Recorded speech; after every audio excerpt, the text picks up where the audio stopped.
الرجيم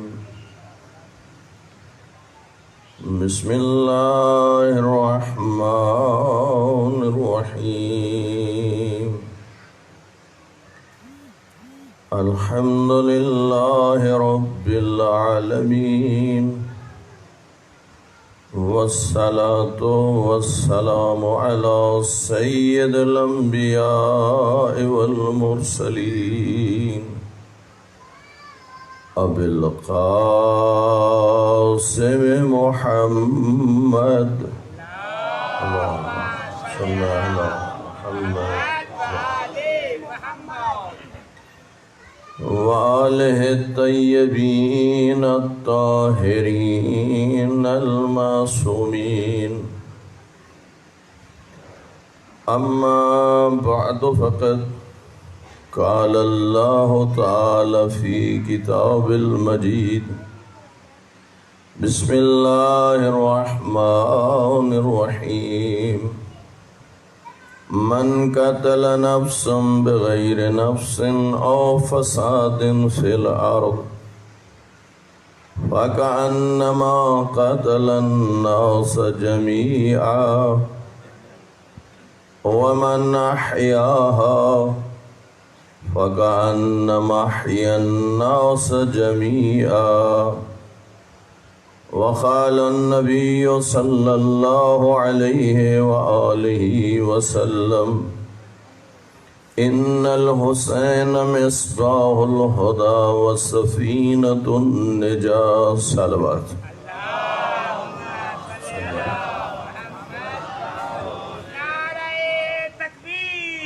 الله أكبر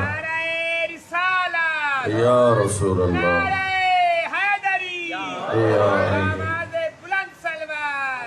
اللهم صل على محمد وآل محمد.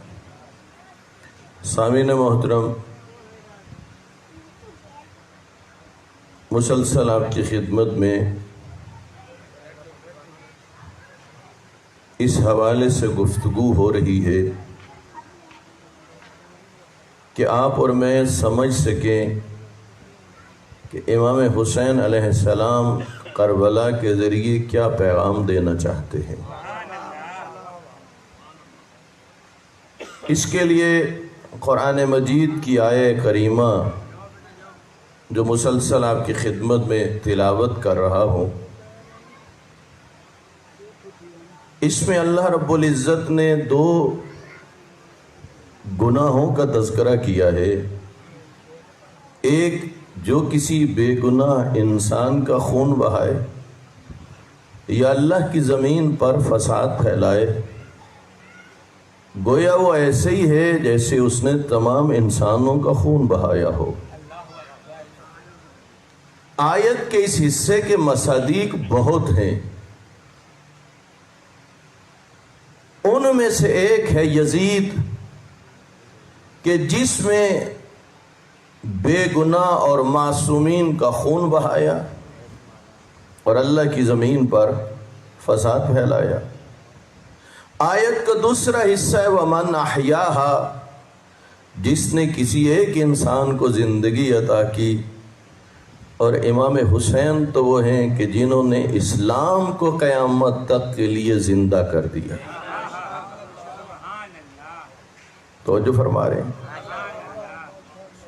گویا امام حسین کی محبت میں جو فرش عزا بچھے، امام حسین کی محبت میں جو مجلس ہو، امام حسین کی محبت میں جو عزاداری ہو، اس کا بنیادی مقصد بھی یہی ہونا چاہیے کہ اسلام بھی محفوظ رہے اور جن و انس کی ہدایت کے اسباب بھی پیدا ہوتے رہیں۔ یہاں پر نہایت اہم بات ہے کہ یہ جو آپ کی خدمت میں عرض کر رہا ہوں مسلسل کہ اس وجود کو شخص کہتے ہیں اور اندر کا جو کردار ہے اسے شخصیت کہتے ہیں، اور اس شخص کی قدر و قیمت دنیا میں کسی اور لحاظ سے ہے اور اللہ کے رسول کے نزدیک اور ائمہ اہل بیت علیہ السلام کے نزدیک معیارات کچھ اور ہیں۔ توجہ چاہتا ہوں، اس بات کو آگے بڑھانا چاہتا ہوں۔ ہمارے ہاں کیا ہوتا ہے، بعض دفعہ بعض لوگ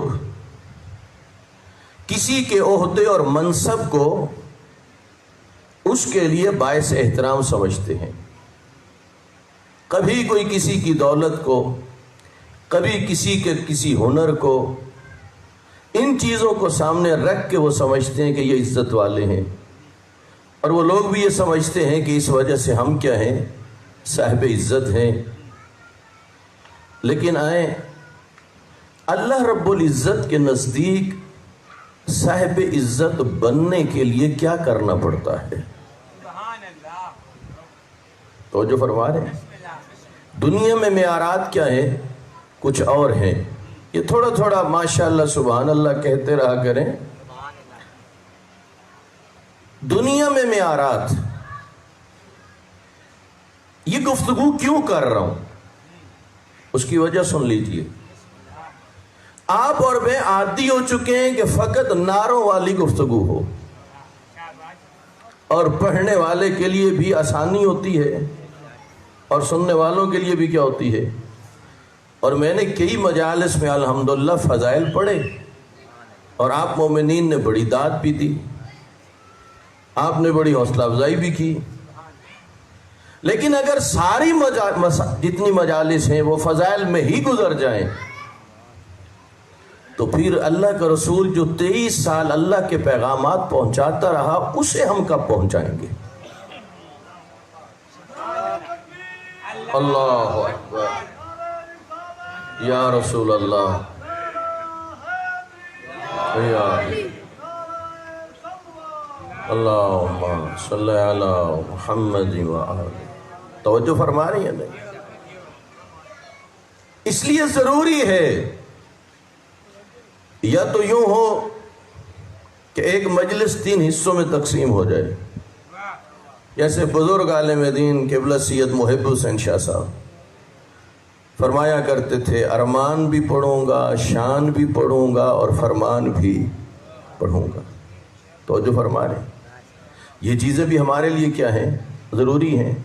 اسی جگہ سے بیان ہوگا نا، پتہ چلنا چاہیے اس دنیا میں عزت کے معیارات کیا ہیں اور اللہ کی بارگاہ میں عزت کے معیارات کیا ہیں۔ یہ بات پہنچنی چاہیے، نہیں پہنچنی؟ جہاں تک عزت کا تعلق ہے تو اللہ قرآن میں فرماتا ہے تمام تر عزتوں کا مالک وہ اللہ ہے۔ من کان یرید العزت فللہ العزت جمیعا، ساری کی ساری عزتیں کس کے لیے ہیں؟ اللہ کے لیے۔ یہاں پر سرکار دو عالم حضرت محمد مصطفیٰ صلی اللہ علیہ وآلہ وسلم کی حدیث ہے، حضرت فرماتے ہیں ان اللہ یقول کل یوم، اللہ رب العزت ہر روز فرماتا ہے فمن اراد عزت دارین فلیطع العزیز۔ پاک نبی فرما رہے ہیں کہ اللہ رب العزت ہر روز فرماتا ہے جو دنیا اور آخرت کی عزت کا خواہ ہے، چاہتا ہے، وہ صاحب عزت رب کی اطاعت کرے۔ تو جو فرما رہے ہیں، اور میرے مولا امام علی علیہ السلام فرماتے ہیں اذا طلبت العزہ فاطلبہ بالطاعۃ۔ امام علی فرما رہے ہیں جب بھی تو چاہتا ہے کہ تجھے عزت ملے اللہ اور اللہ کے رسول کے نزدیک، تو تجھے راستہ بتاتا ہوں، تو اللہ کی اطاعت کر، تو صاحب عزت بن جائے گا۔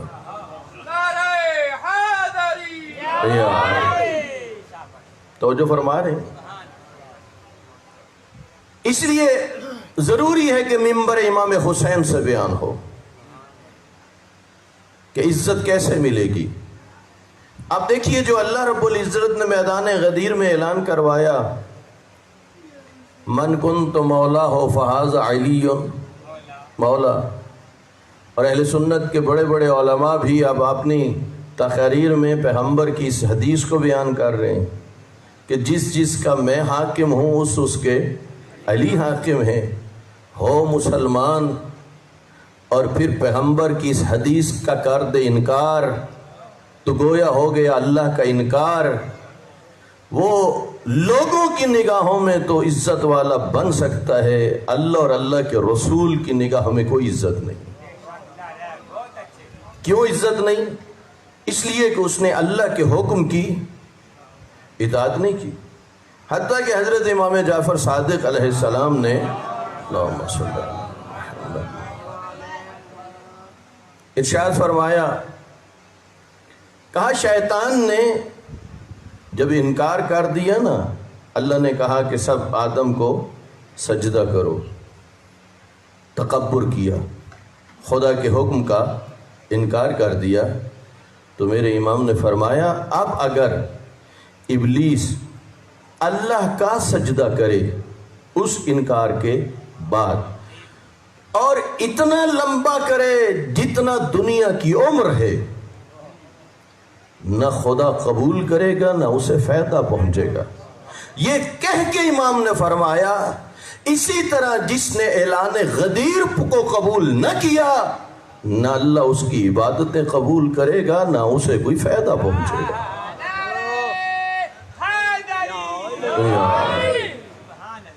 تو جو فرما رہے اس سے کیا نتیجہ نکلتا ہے کہ اللہ کا جو بھی حکم ہے اس حکم کو ماننا پڑے گا، اس حکم کو تسلیم کرنا پڑے گا.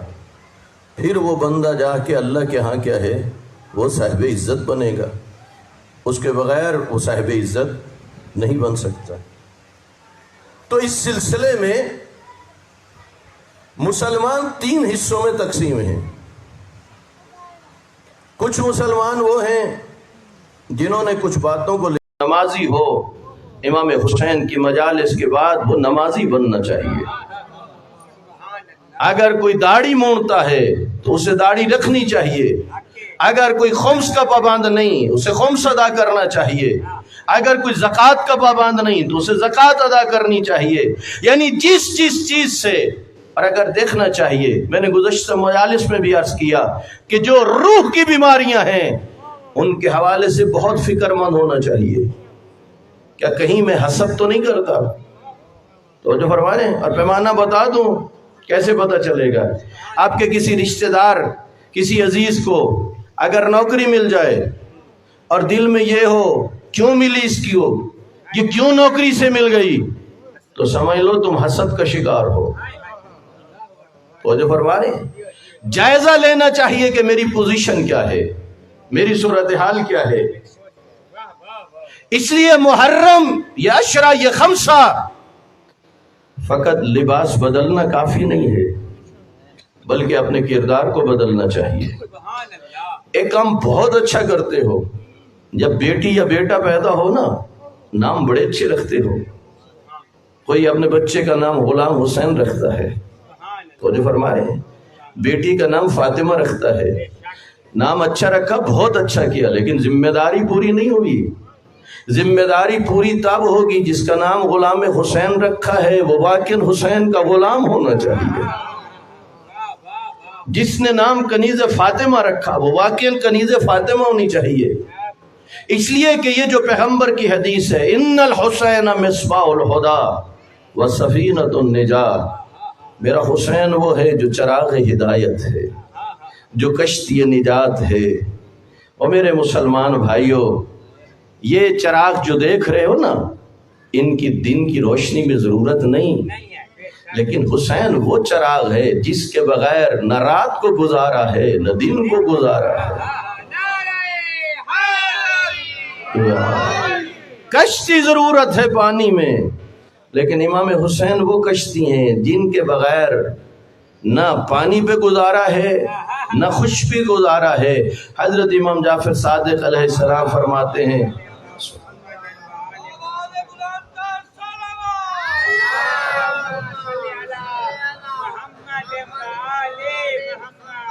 مولا ارشاد فرماتے ہیں کہ ہم سارے کے سارے کشتی نجات ہیں. لیکن میرے جد حسین کی کشتی سب سے سری ہے، تیز ہے۔ تو جو فرما رہے ہیں، ذرا غور کیجئے، یہ تشبیہ کشتی کی کیوں دی گئی؟ جب تک بندہ کشتی میں سوار نہیں، کنارے پہ اس کی مرضی ہے، ادھر بھاگے ادھر جائے، لیکن جب کشتی میں سوار ہو جائے، اب اگر ادھر ادھر جائے گا تو پھر غرق ہوگا۔ گویا اللہ کے رسول یہ بتانا چاہتے ہیں، اگر امام حسین سے عشق ہو گیا نا اور کشتی امام حسین کے سوار بن گئے، وہ اپنی مرضیاں چھوڑ دو، اب دیکھو امام حسین کیا چاہتے ہیں۔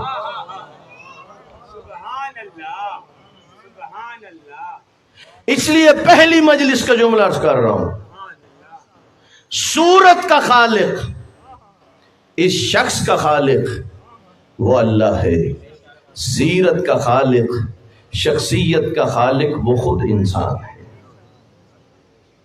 آپ اور میں نے خود محنت کرنی ہے۔ ایک بات ذہن میں رکھیں، آپ جتنے حضرات بھی تشریف فرما ہیں، غور فرمانا، اور استاد العلماء علامہ سید یار شاہ صاحب کا یہ جملہ ہے، فرماتے تھے جتنا جس کا علم ہوتا ہے اتنا عمل نہیں ہوتا۔ میرے مولا علی وہ ہیں جتنا علم ہے اتنا عمل ہے۔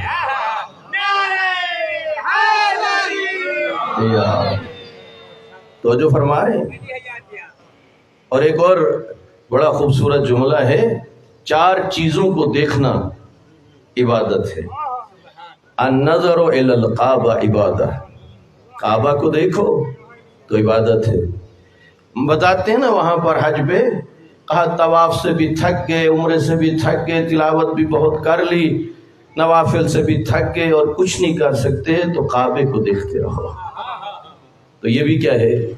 یہ بھی عبادت ہے۔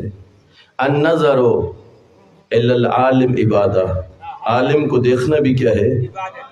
النظر الی القرآن عبادہ، قرآن کو دیکھنا بھی اور والد کو دیکھنا بھی عبادت ہے۔ تو جو فرما رہے ہیں کتنی چیزیں ہیں؟ 4، لیکن فرماتے ہیں میرے مولا علی وہ ہیں جنہیں دیکھو تو 4 چیزوں کا ثواب ایک جگہ پہ اکٹھا نظر آتا ہے۔ امت کے باپ بھی ہیں جی، اللہ اکبر، یا رسول اللہ، یا اللہم صلی علی محمد۔ تو جو فرما رہے ہیں امت کا باپ میرا مولا علی، قرآن ناطق میرا مولا علی، اور پیغمبر فرماتے ہیں علی تو مثل کعبہ ہے۔ اور سید العلماء کون ہے؟ علی مولا۔ جتنا جس کا علم ہوتا ہے اتنا اس کا عمل نہیں ہوتا۔ بات ذہن میں ہے؟ آج آپ کی خدمت میں ایک ٹوٹکا پیش کرنا چاہتا ہوں۔ کس لیے پیش کرنا چاہتا ہوں؟ تاکہ علم جتنا عمل نہ بھی ہو تو کم از کم کچھ نہ کچھ تو ہونا چاہیے۔ توجہ فرما رہے، یہ گلاس ہے نا، یہ گلاس ہے نا، یہ بندے کا علم ہو یہاں تک، بعض لوگ عمل میں یہاں ہوتے ہیں، یعنی کچھ بھی ان کے پلے، کچھ کا علم یہاں، عمل یہاں، کچھ کا یہاں، کچھ کا یہاں۔ طریقہ بتانا چاہتا ہوں، علم آنے کے بعد بعمل انسان کیسے بن سکتا ہے ارادہ سب کا بتا دوں۔ اللہم صلی علی محمد۔ ایک تھوڑا طبقہ ہوگا جو محض پڑھنے اور سننے سے بعمل بن جائے، کیونکہ اپنی بہت ساری شرائط ہوتی ہیں، والدین رزق حلال لے کے آئے، ماحول اچھا تھا، تربیت اچھی تھی، یہ بہت کم گھرانے ہوتے ہیں۔ ایک بڑی تعداد کن کی ہوتی ہے جو واجبات کے پابند، اب وہ علم کے بعد عمل کس طرح کرے؟ مثال عرض کرتا ہوں، بہت ساری باتیں مجالس میں سنتے ہیں اور آپ بڑے مدثر ہوتے ہیں، مثلا کہیں آپ نے کوئی سخاوت کا تذکرہ سن لیا، اور کیا ہوئے؟ متاثر، اور جب سخاوت کرنی پڑ گئی تو نہ ہو سکی۔ جیسے اللہ کے رسول اپنے اصحاب کے ساتھ جا رہے تھے، ایک شتربان کھڑا تھا جس کے پاس اونٹنیاں تھیں، آپ نے فرمایا اپنے صحابیوں سے اسے کو کچھ دودھ لے کے دے۔ وہ بندہ بخیل تھا، کچھ اس کے پاس برتنوں میں پڑا تھا، کچھ ان اٹھنیوں کے تھنوں میں تھا۔ کہنے لگا اللہ کے رسول سے کہیے جو برتنوں میں پڑا ہے یہ میری آپ کی ضرورت ہے، اور جو اٹھنیوں کے تھنوں میں ہے یہ میری کل کی ضرورت ہے، مقصد دینے کے لیے تیار نہیں۔ اللہ کے رسول نے ہاتھ اٹھا دیے، پروردگارا اس کے مال میں اضافہ فرما۔ آگے چلے، ایک اور شتربان تھا، اس سے یہی بات کہی، وہ فوراً دودھ لے کے آ گیا۔ آپ نے بھی تناول فرمایا، آپ کے اصحاب نے بھی۔ اللہ کے رسول نے ہاتھ اٹھائے، پروردگارا اسے ضرورت سے زیادہ نہ دینا، اور فرمائے۔ اصحاب نے پوچھ لے یا رسول اللہ ویسے یہ دعا جچتی تھی پچھلے کے لیے، اور پچھلی اس کے لیے۔ یہاں ایک جملہ فرمایا اس کثیر رزق سے وہ قلیل بہتر ہے جس میں اللہ بھی یاد رہے، اللہ کا رسول بھی یاد رہے۔ تو جو فرما رہے ہیں، بعض جملے انسان سنتا ہے بڑا خوش ہوتا ہے، بڑا معزوز ہوتا ہے، اسے روحانیت ملتی ہے، سخاوت سنی، لیکن جب موقع آیا اسے چھٹی۔ تو جو فرما رہی ہیں نہیں، کسی عالم نے بتایا نماز کے کتنے فوائد ہیں، پہلے نماز نہیں پڑھتا تھا، اب دل میں ارادہ کیا نہیں اب نماز پڑھوں گا، جو غلطی ہوگی اللہ سے معافی مانگتا ہوں، پھر گھر گیا اور پھر وہاں جا کے پھر سستی کا شکار ہو گئے۔ تو جو فرما رہی ہیں نہیں، سنا کسی مجلس میں والدین کا کیا مقام ہے، جی وہاں روتا بھی رہا، بڑی غلطیاں ہو گئی ہیں، والدین کی قدر نہیں کی، لیکن جب گھر لوٹ کے گیا، یہ جیسے دودھ کو ابالتے ہو نا اور وہ اوپر اٹھتا ہے، بعض لوگوں کا جذبہ اس دودھ کے ابال کی طرح بڑی جلدی ٹھنڈا بھی ہو جاتا ہے، نیچے بھی آ جاتا ہے، یعنی جلدی جلدی وہ ختم ہو جاتا ہے۔ اب کس طرح بعمل بنے، توجہ ہے یا نہیں، کس طرح بنے، اس کے لیے ایک طریقہ عرض کر رہا ہوں آپ کی خدمت میں، یہ کوئی کتابوں میں نہیں لکھا ہوا، میں آپ کو بتا رہا ہوں۔ 6 ماہ کے بچے کو لے لیجئے، چھوٹا سا بچہ ہے، اس سے ہم دیکھتے ہیں، اب اپنا زمانہ تو کسی کو یاد نہیں، لیکن دوسرے بچوں کو دیکھتے ہیں، اس کی کوشش ہے کہ میں اٹھ کے کھڑا ہو جاؤں۔ بعض بچے کمزور ہوتے ہیں، بعض صحت مند ہوتے ہیں، اب جو اٹھنے کی کوشش کرتا ہے تو گرتا ہے، بعض دفعہ چوٹ لگتی ہے، روتا ہے، اب والدہ پکڑ کے بٹھا دیتی ہے، تھوڑی دیر کے بعد دیکھتے ہیں کہ وہ ہمت نہیں ہارتا اور پھر کوشش کرتا ہے، اور فرما رہے ہیں پھر گرتا ہے لیکن وہ ہمت نہیں ہارتا، چند دن وہ اس کوشش میں لگا رہتا ہے، نتیجہ یہ نکلتا ہے کہ بالآخر وہی بچہ کھڑے ہونے پہ قادر ہو جاتا ہے۔ اب اس کی اگلی کوشش کیا ہے، وہ چاہتا ہے میں چلوں، اور جب وہ چلنے کے لیے قدم اٹھاتا ہے تو پھر کیا ہوتا ہے، گر جاتا ہے، روتا ہے، بعض دفعہ سر پھٹ جاتا ہے، لیکن کچھ گھنٹوں کے بعد پھر دیکھ تو پھر اس کام میں لگ جاتا ہے، پھر کوشش کرتا ہے، پھر گرتا ہے۔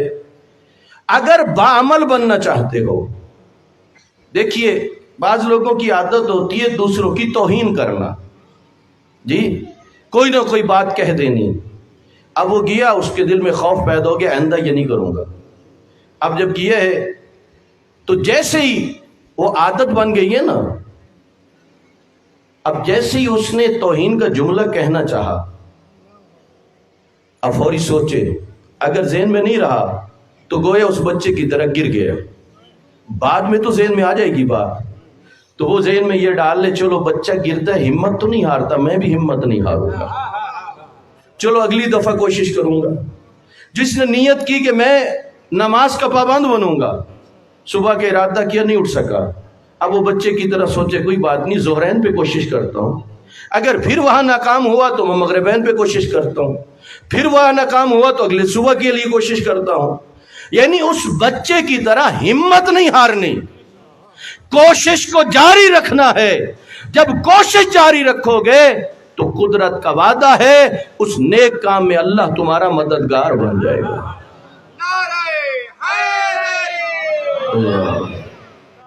تو جو فرما رہے ہیں، اگر یہ کہیں کہ محض سن لیا اور اس کے لیے کوشش نہ کی تو مجھے کامیابی مل جائے گی، نہیں، یوں فقط سننے سے نہیں ہے، یہ پیچھے لگنا پڑتا ہے. بعض ایسے بگاڑ ہیں جو انسان کے اندر عادت کی شکل اختیار کر جاتے ہیں، اور سریکی میں کہتے ہیں نا، سر جاوے تھے عادت جاوے تھے. تو جو فرما رہے ہیں، یعنی کیا مطلب ہوتا ہے کہ کوئی عادت جب بن جائے اسے چھوڑنا بہت مشکل ہو جاتا ہے، اسے ترک کرنا بہت مشکل ہو جاتا ہے.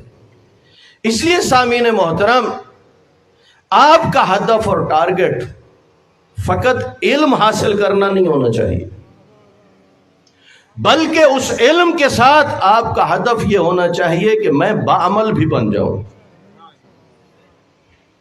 اور باعمل بننے کے ساتھ پھر ایک اور بھی ہدف ہونا چاہیے کہ وہ عمل خالصتاً اللہ کے لیے ہونا چاہیے.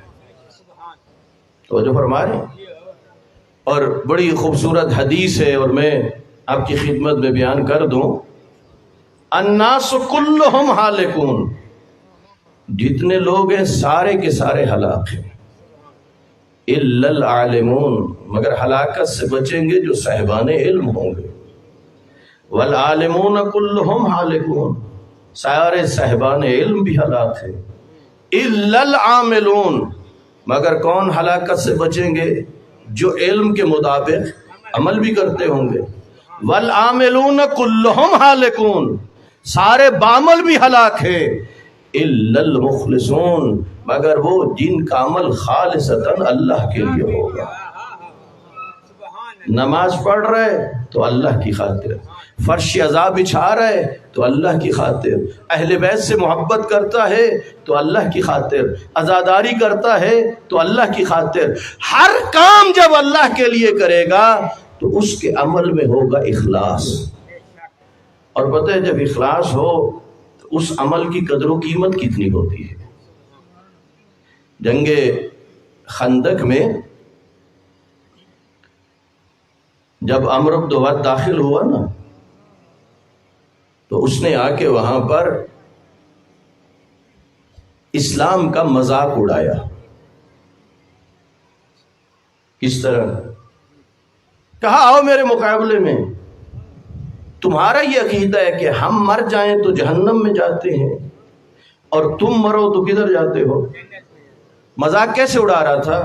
کہا آؤ یا مجھے جہنم میں پہنچاؤ یا میں تمہیں جنت میں پہنچاتا ہوں. تو جو فرما رہے ہیں، تو مسلمانوں سوچنا چاہیے، جب عمرو بن دواد اسلام کا مذاق اڑا رہا تھا وہاں اسلام کو عزت کون دے رہا تھا؟ اس نے نیزہ زمین میں گاڑا اور گاڑنے کے بعد کہا حل من مبارز، کوئی ہے جو میرے مقابلے میں آئے؟ مفسرین نے کہا کوئی نہیں اٹھا. اللہ کے رسول نے فرمایا من لہذا القلب، او میرے صحابیوں کون ہے جو اس کتے کی آواز بند کرے؟ کون اٹھے؟ علی بن ابی طالب. میرے مولا اٹھے. جب میرے مولا اٹھے اور جانے لگے نا، اور عمرو بن دواد کو اخلاص کو سمجھنا، جب عمرو بن دواد کا سر قلم کیا نا، اللہ کے رسول نے ایک ترازو لگا کے مولا علی کی ضربت کا وزن بتایا. ایک پلڑے میں مولا کی ضربت، دوسرے پلڑے میں جن و انس کی عبادت. فرمایا ضربت علی فی یوم الخندق افضل من عبادت الثقلین. یہ ضربت برابر نہیں کہا، بلکہ یہ جن و انس کی عبادت سے کیا تھی؟ افضل. استاد شہید متحری فرماتے ہیں وجہ کیا تھی، اور فرماتے ہیں وجہ یہ تھی وہ ایک لحظے کی ضربت میں جتنا اخلاص تھا اتنا جن و انس کی عبادت میں نہیں تھا.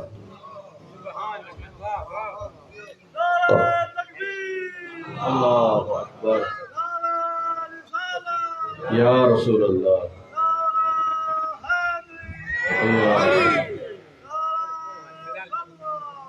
اللہم صلی علی محمد وآل محمد. توجہ فرما رہے ہیں. جتنا مولا علی کی ضربت میں اخلاص ہے اتنا اخلاص جن و انس کی عبادت میں نہیں تھا. اب ذرا سمجھیے آپ اور میرا عمل کون سا عمل وزنی بنے گا؟ ہمارا وہی عمل اگرچہ چھوٹا ہی کیوں نہ ہو وہ وزنی بن جائے گا جس عمل کے اندر اخلاص ہوگا.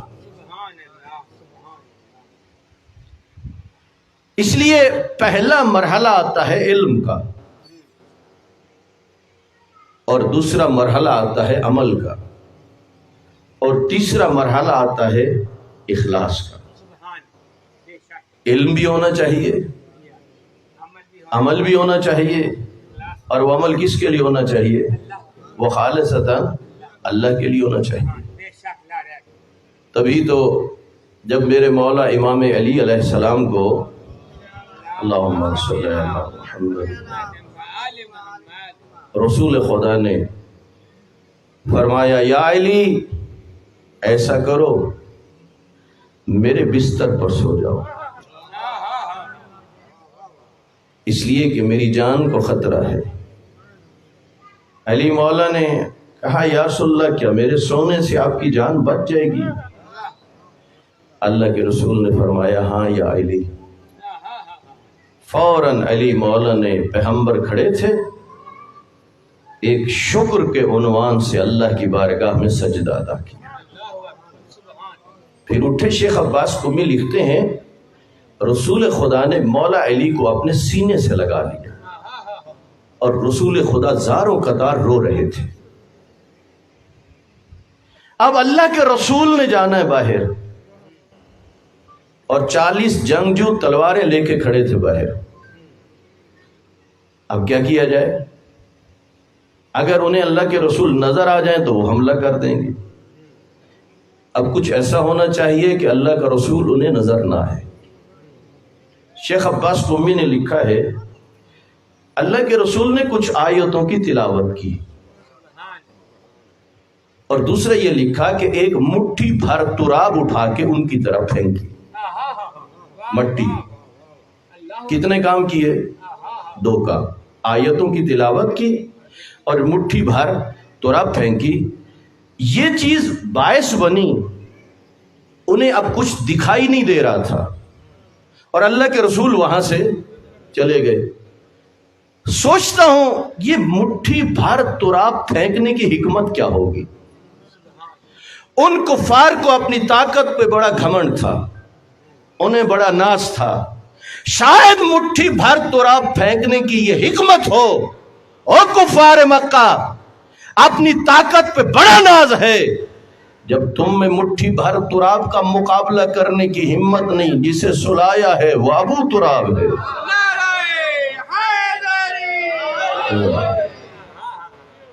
تو جو فرما رہے ہیں اب یہاں پر علماء نے مولا کائنات کے سجدے کی وضاحت کی ہے. توجہ چاہتا ہوں، ایک بڑا خوبصورت پیغام ہے مولا کائنات کے سجدے سے. تھوڑی دیر پہلے بھی آپ کی خدمت میں عرض کر رہا تھا اس دنیا میں مختلف لوگوں کو خدا اپنے دین کے کاموں کے لیے چن لیتا ہے. جس نے فرش عزا بچھایا اور ایسی گفتگو ہوئی کسی کی ہدایت کا ذریعہ بن گئی تو اللہ نے اپنی اس بندے سے یہ کام لے لیا. کوئی مسجد کا خدمت گزار ہے، اللہ نے اس سے وہ کام لے لیا. کوئی عزا خانے کا خدمت گزار ہے، اللہ نے اس سے وہ کام لے لیا. کوئی ماتمی سنگت ہے، کوئی منتظمین ہیں، انجمنیں ہیں، تنظیمیں ہیں، مختلف حوالوں سے کام کر رہے ہیں. کوئی یتیم و غریبوں کی خدمت کر رہے ہیں. یہ مختلف حوالوں سے لوگ خدا ان سے اپنے دین کے کام لے رہے ہیں۔ توجہ فرما رہے ہیں۔ شیطان کی پہلی کوشش یہ ہوتی ہے کہ یہ بندہ نیکی کر ہی نہ سکے۔ توجہ فرما رہے ہیں۔ یہ جو سورہ والناس میں خناس کا تذکرہ ہے نا، شیطان پہلے بہت خوش تھا، جیسے گناہ کرواؤں گا نا تو یہ گناہگار اللہ انہیں کہاں ڈال دے گا؟ جہنم میں۔ اور اللہ نے جب توبہ کی آیتیں بھیج دیں، شیطان کی چیخ نکل گئی، ساری محنتیں ضائع ہو جائیں گی، وہ گناہگار توبہ کر لے۔ تو اس میں مختلف شیاطین نے مشورے دیے۔ خناس کا یہ مشورہ تھا انہیں امیدوں پر لگائیں گے۔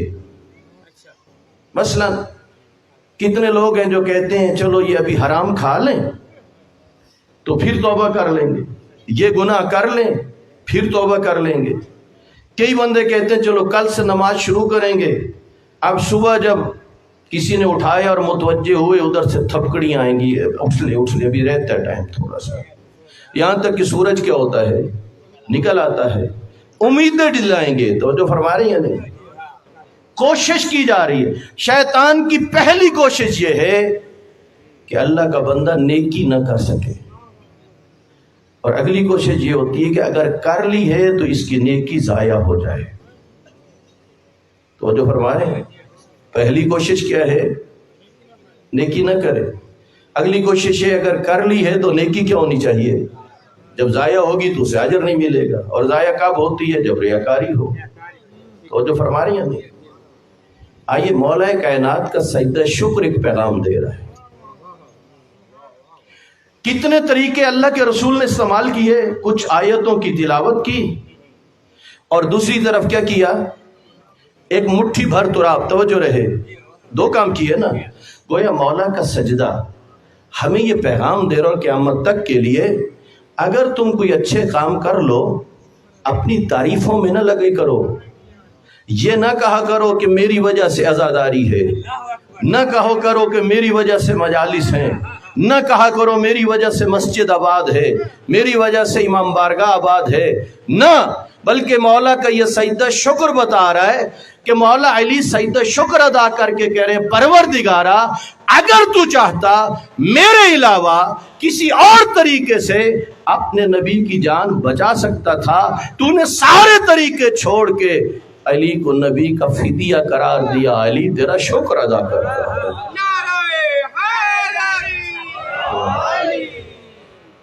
بس آپ اور میں بھی جب نیک کام کریں نا تو اللہ کا کیا کریں؟ شکر ادا کریں، اپنی تعریفیں نہ کریں۔ خدا موقع دے دے، خدا کا شکر ادا کیا کرو۔ یہ عزاداری، یہ ماتمداری، یہ مجالس، یہ سب کچھ ہے کس لیے؟ کہ امام حسین کی قربانیاں زندہ رہ جائیں۔ جہاں شمر کا خنجر یاد ہے نا، وہاں زہرا کے لال کا سجدہ بھی یاد رکھو۔ کتنی بڑی قربانیاں تھیں جو کربلا میں دیں۔ کبھی سوچا ہے یہ ننھا سا مجاہد امام حسین کیوں لے کے چلے؟ سب سے چھوٹا مجاہد کیوں لے کے چلے؟